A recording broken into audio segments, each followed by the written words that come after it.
It's obviously a old roster, right? Just as far as how much experience you all have. How important is it to just know that you've seen this, you've lived through this fire, to where it's close-ish, late, and you can still really finish the way that you did? It just brings a level of confidence to the team, knowing that we have a lot of guys who came in who are older, who came from winning cultures and understand what it takes to be a good team and how to win late down the game.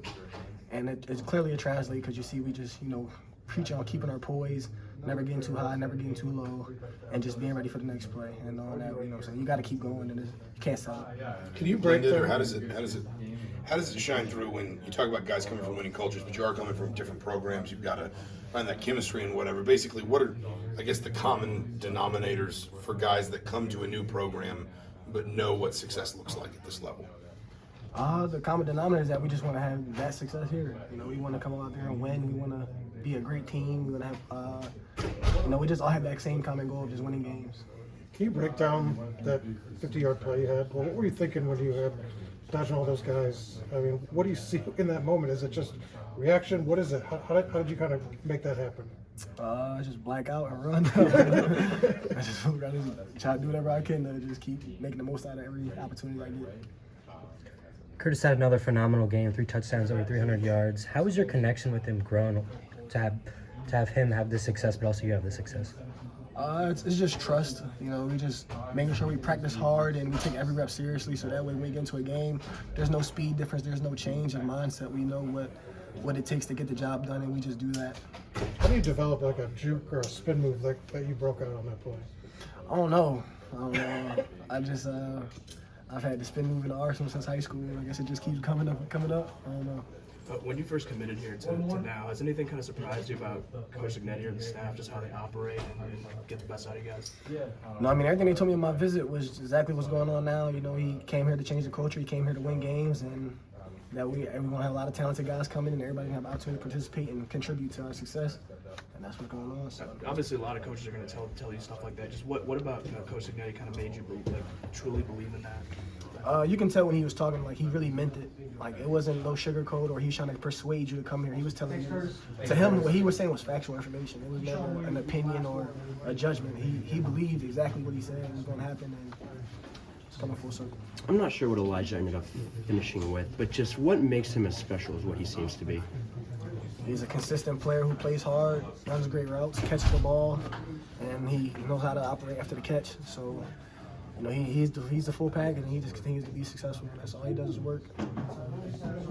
6-0 start, 90 yards from you and a touchdown. Are we satisfied, or is there kind of a feeling that more work to do this week?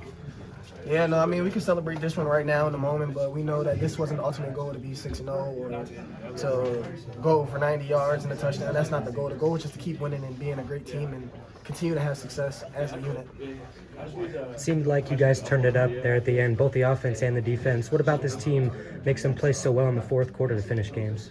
Just how we practice, how we preach for being resilient, being poised, and knowing that we always have to play our best ball late in the game because that's when you got to close it out and work to either come back or finish out the job. So just being poised. That touchdown reception from Curtis seemed like he almost threw that before you got out of your break. What was that pass like, and what have you seen from him this season? That might have been the best ball I ever seen.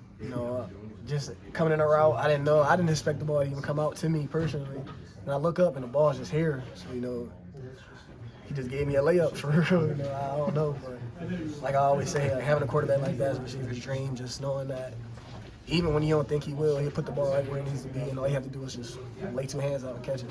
Do those types of throws surprise you anymore? At this point, nah. He's made them for so long, through our spring ball, through our fall camp, summer workouts, and now in the season. It's just, it's just an expectation we expect from him. You and Curtis look really comfortable on the field. What sort of your relationship look like off the field?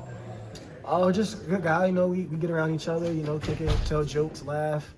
And, he's a good person, so it's easy to hang around. Sean, nearly 200 yards after the catch for this team. I wonder, is that kind of a mentality thing, or is also that kind of come with practice as well? Is that something you guys have just excelled in?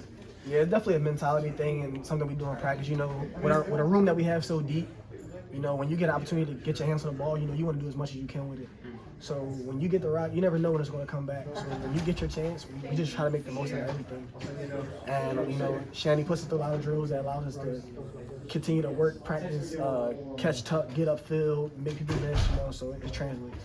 I want to say this is year 5 of handling off weeks for you, and I want to say that Signetti mentioned earlier, just like how important it is for you all to not really read, you know, all the hype out there. Just what have you kind of learned about trying to handle that and not really just reading everything out there? You just got to understand that, you know, preseason, you know, they didn't have us doing anything special or doing what we've done so far. And you can't lose sight of that just because people have their own opinions. Their opinions are going to change. Because if we go out there next week and lose, they're going to say, oh, big old, or in 2 weeks and lose, instead of just say, oh, the old Indiana's back, and they're going to have their opinions out. Now we're no longer that good special team. So, you know, we can't get caught up in opinions from outside of what's going on in the house. Great. Thanks, Keyshawn. Thanks, Keyshawn. Thank you. Thanks, everybody.